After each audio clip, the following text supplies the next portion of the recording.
Ce sont des cours essentiels de mathématiques pour bien comprendre l'électronique. Les fractions et les rapports. Mathématiques, troisième partie. 5. Les fractions. 5.1. Généralité. Un objet quelconque peut être divisé ou fractionné en un certain nombre de morceaux. Par exemple, une galette peut être découpée en un certain nombre de parts. Chaque part est une fraction de la galette. Le mètre a été divisé en un certain nombre de morceaux. Ces morceaux sont des fractions du mètre, le décimètre, le centimètre, le millimètre.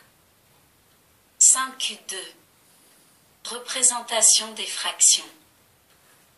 Si nous coupons ou fractionnons la galette en 8 parts égales et que nous en prenons une, on dira que nous avons pris un huitième de galette, et cette fraction de galette s'écrira en chiffres, {8}. Cette notation rappelle de la division, numérateur, dénominateur. Le chiffre au-dessus de la barre de fraction est appelé numérateur, celui qui est au-dessous est appelé dénominateur. Le dénominateur indique en combien de fractions égales on a divisé, fractionné un ensemble. Le numérateur indique combien de fractions que l'on considère. Une règle mesure 30 cm. Cela veut dire que l'on a divisé le mètre en 100 parties égales, on a obtenu des centimètres, et que la longueur de la règle est égale à 30 de ces parties égales. Longueur de la règle égale 1 mètre divisé par 100 multiplié par 30 égale 1 divisé par 100 multiplié par 30. Le numérateur et le dénominateur sont les termes de la fraction. Nous allons maintenant énoncer les différentes règles qui régissent les opérations sur les fractions. Nous vous invitons à les retenir, notamment pour les enfants. 5.3. 1. Multiplication. Règle. Pour multiplier deux ou plusieurs fractions entre elles, on multiplie les numérateurs entre eux et les dénominateurs entre eux. Exemple. 5.3. 2. Division. Règle. Pour diviser deux fractions entre elles, on multiplie la fraction dividende par la fraction diviseur inversée. Exemple. Remarque, si le numérateur et le dénominateur de la fraction dividende sont divisibles respectivement par le numérateur et le dénominateur de la fraction diviseur, on divise les numérateurs entre eux et les dénominateurs entre eux. Exemple. 5.3. 3. Addition. Règle.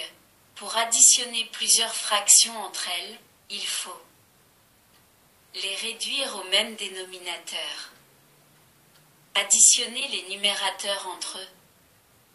Garder le dénominateur commun. Exemple. Réduction au même dénominateur. Pour réduire deux fractions au même dénominateur, on multiplie les deux termes de la première par le dénominateur de la seconde et les deux termes de la seconde par le dénominateur de la première. Exemple. S'il y a plus de deux fractions, on peut procéder par étapes successives. Exemple. 1. On considère les deux premières fractions suivantes. 2. On considère maintenant cette nouvelle fraction avec la troisième. Et, éventuellement, ainsi de suite. Remarque, il y aura lieu de simplifier les fractions chaque fois que cela sera possible, c'est-à-dire avant, pendant et après les calculs. On simplifie une fraction en divisant chacun de ces deux termes par un même nombre. La nouvelle fraction obtenue est égale à la première. Exemple. Il est bien évident que l'on n'est pas obligé de passer par tous les calculs intermédiaires. Il faut essayer de trouver le plus grand commun diviseur des deux nombres. Exemple. On voit immédiatement que 27 est divisible par 3 ainsi que 36. Mais on s'aperçoit aussi que ces deux nombres sont divisibles par 9, d'où nous venons de voir qu'on ne change pas la valeur d'une fraction en divisant ces deux termes par le même nombre. Ceci est aussi vrai pour la multiplication de ces deux termes, mais toujours par un même nombre non nul. Exemple. D'où la règle, on ne change pas la valeur d'une fraction en multipliant ou en divisant chacun de ces termes par un même nombre non nul. 2. On peut, pour simplifier l'écriture lors de la réduction au même dénominateur, ne pas poser tous les calculs comme on l'a fait mais effectuer les opérations mentalement. Dans l'exemple qui suit, les flèches indiquent les produits à effectuer. Exemple. D'autre part, puisque l'on sait que le dénominateur sera le même pour les deux fractions, on peut ne l'inscrire qu'une seule fois, ce qui devient 5, 3, 4, soustraction. Règle, pour retrancher deux fractions entre elles, il faut 1. Les réduire au même dénominateur. 2. Soustraire les numérateurs. 3. Garder le dénominateur commun. Dans l'exemple qui suit, nous allons, pour alléger l'écriture, procéder comme il vient d'être dit dans la remarque précédente. 5, 3. 5. Puissance. Règle, pour élever une fraction à une puissance, on élève chaque terme de la fraction à la puissance, on devrait dire exposant. Exemple. 5, 3. 6. Racine. Règle, la racine d'une fraction est égale à la racine de chacun de ces termes. Exemple. 5, 4. Opération sur les fractions et les nombres entiers. 5, 4. 1. Multiplication. Règle, pour multiplier une fraction par un nombre, ou un nombre par une fraction, on multiplie le numérateur par ce nombre ou on divise le dénominateur par ce nombre. 5, 4. 2. Transformation d'une fraction en nombre entier ou décimale et inversement. Comme il a été dit, une fraction se présente sous la forme d'un quotient. Si l'on effectue ce quotient, on obtient un nombre entier ou décimal égal à la fraction. Exemple. Remarque, dans le cas où le résultat du quotient est un nombre entier, la fraction est aussi appelée rapport. Si au contraire, nous avons un nombre entier ou décimal à convertir en fraction, nous opérons ainsi. Un nombre entier, il faut multiplier ce nombre par le dénominateur souhaité.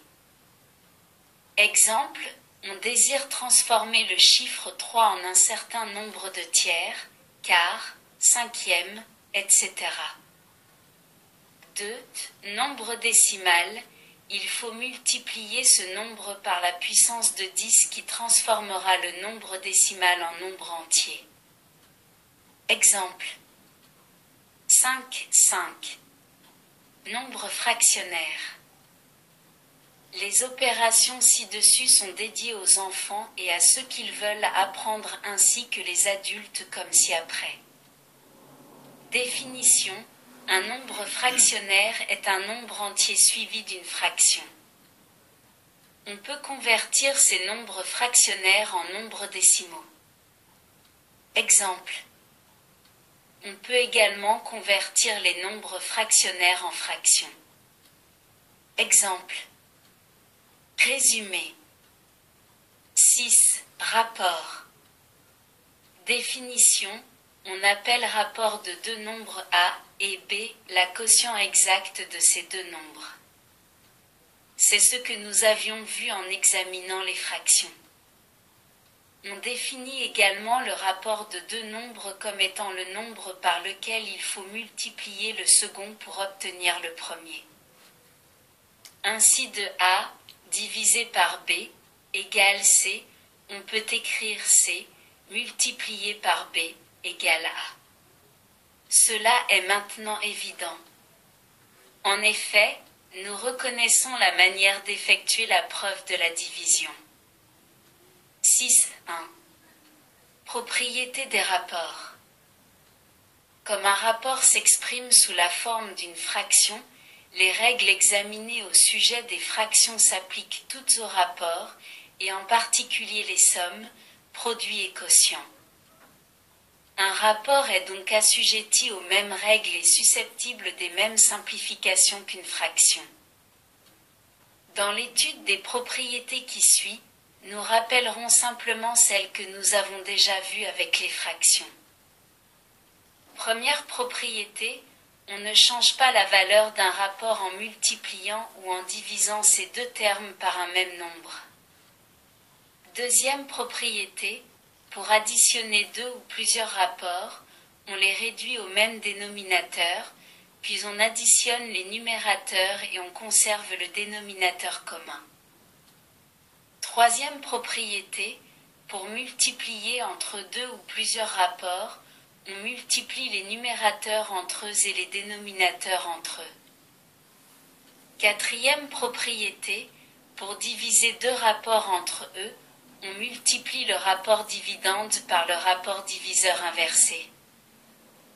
Cinquième propriété, dans une suite de rapports égaux, le rapport obtenu, en prenant comme numérateur la somme des numérateurs et comme dénominateur la somme des dénominateurs, est un rapport égal au précédent. Exemple.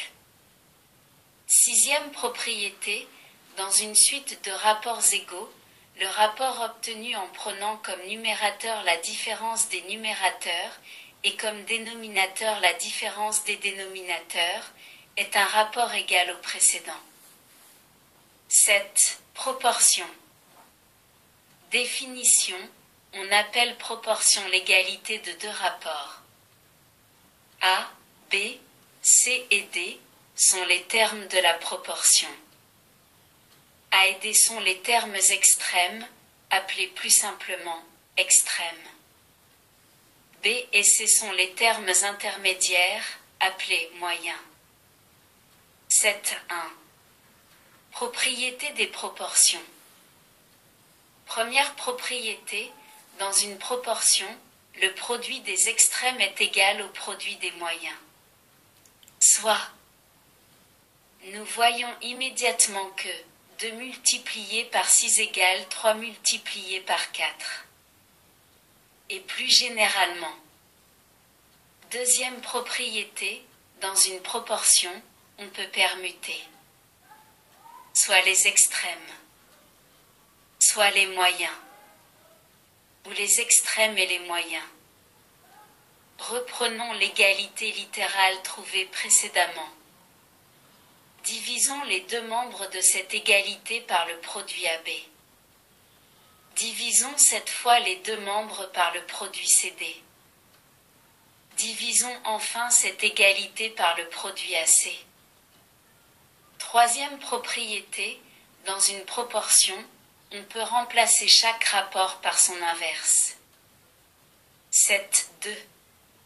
Quatrième proportionnel. Définition. On appelle quatrième proportionnel aux trois nombres A, B et C le nombre X tel que. En faisant l'égalité entre le produit des extrêmes et des moyens, on trouve AX égale BC. Et en divisant les deux termes par A. 7.3. Moyenne proportionnelle. Définition. On dit que le nombre X est moyen proportionnel entre A et B. Si. Faisons produit des extrêmes égal produit des moyens. Remarque. 1. A et B sont tous deux positifs ou tous deux négatifs. 2. Le signe plus ou moins se lit plus ou moins. Il est nécessaire dans notre exemple car un carré a toujours deux racines carrées opposées.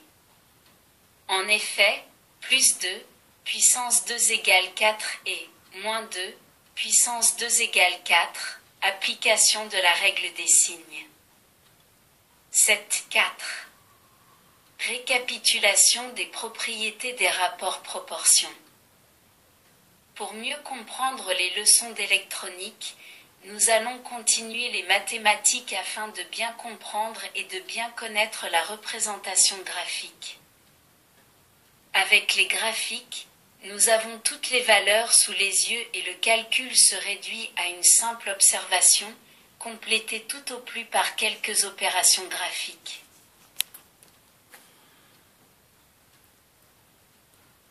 Merci de votre écoute. À bientôt.